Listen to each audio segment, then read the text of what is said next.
Hello, my name's Chris Massey. I've spent my whole life in the building industry and run a small construction firm in Ashbourne, Derbyshire. On a recent trip to Egypt, I was amazed at the size of the structures built by the ancient Egyptians at Giza and at Karnak. I asked my guides how they managed to get these multi-ton blocks hundreds of feet up in the air. I was constantly met with stock answer, brute force, ignorance, ropes and ramps. I found this hard to believe. Surely a nation and civilization, what was built upon and around the mighty Nile, whose every childhood moment would be spent playing in the Nile, whose everyday working day would rely on either fishing in, floating on, or irrigating with the waters of the Nile, whose only knowledge in life would be based around water. So if you was going to build a massive structure using the workforce available, you would build it using the knowledge of the day, which was water. We've made a series of videos to try to explain the theory and have written a book which comes out in August. So please enjoy the video, read the book and believe the theory. Thank you.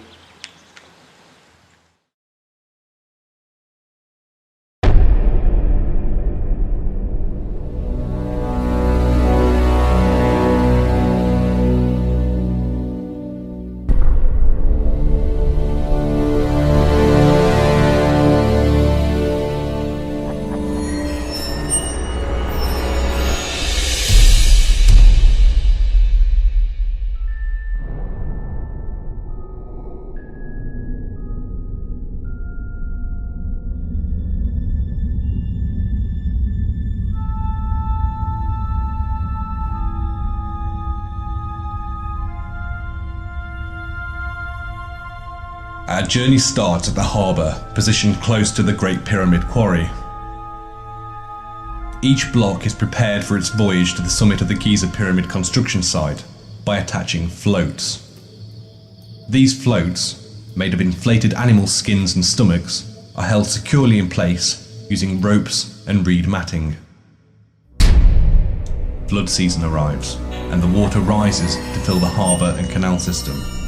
The blocks, all prepared with floats, are surrounded by water. As the height of the Nile begins to reach above them, the blocks begin to rise.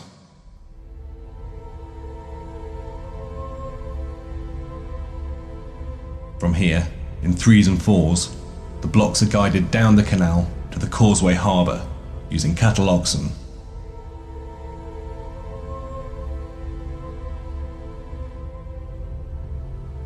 The next stage is where the benefits of Chris's unique system for raising blocks to a higher level comes into play.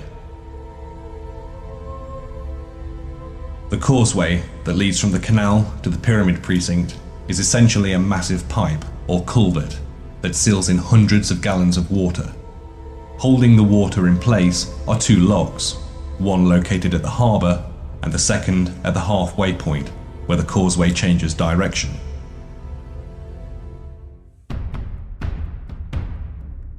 The blocks are guided into the open lock, a few at a time until it is fully loaded, and then the first gate is closed behind them. The second gate is opened, and the floating blocks gently glide up the sealed and water-filled causeway.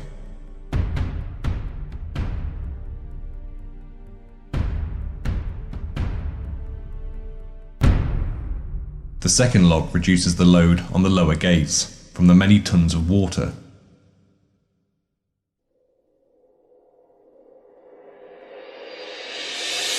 The blocks arrive at the top of the causeway, straight into the pyramid precinct. Each set in turn would then be delivered to the different shafts on each side of the pyramid by workers using reed boats. On each side of the pyramid, water-filled shafts extend up to the work area. As with the causeway, it starts with a sealed lock where the blocks are guided in.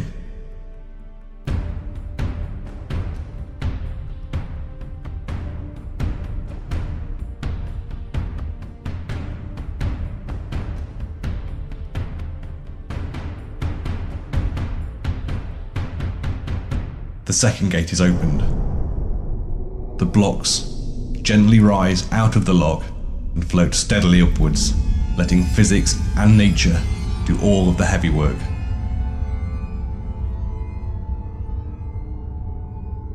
This simple process cuts out thousands of man-hours of building gigantic ramps and dragging massive and extremely heavy lumps of rock around with ropes and brute force alone.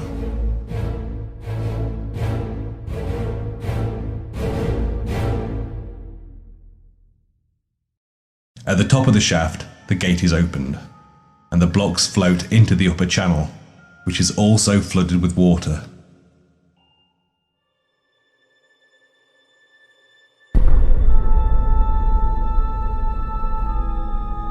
A series of watertight gates are positioned around the upper channel to allow sections to be drained as needed.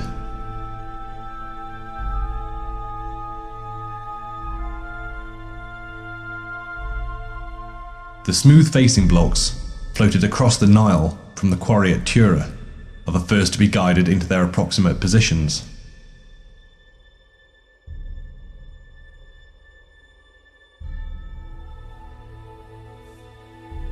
The outer gate is raised slightly, letting the small section of water drain away and the blocks sink onto the ground along with it.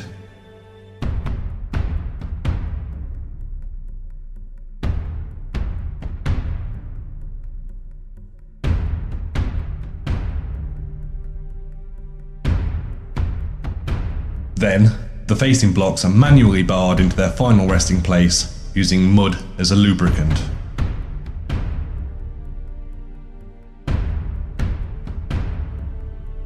When a section of facing blocks has been completed, the channel wall is extended on top of them.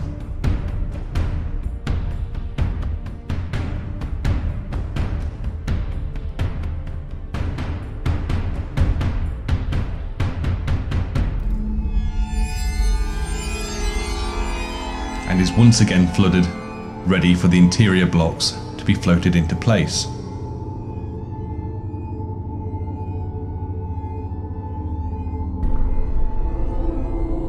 Another huge problem that the flotation theory solves is that of turning corners. In water, they can be easily guided, even in tight spaces.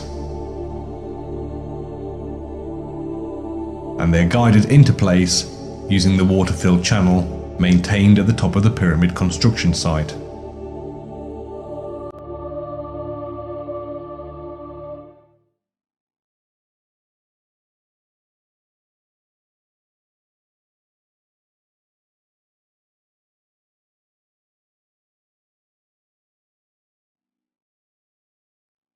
Reusable floats are removed gradually, and the sinking block is guided gracefully into its desired position.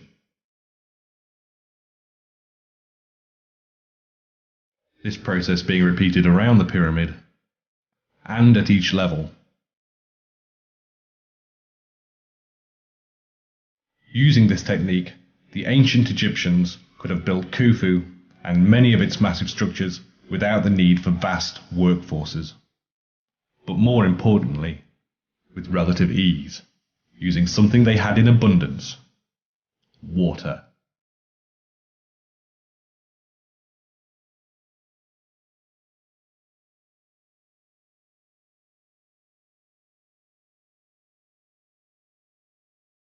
Now read the book to give you a detailed understanding of the idea and the concepts behind it.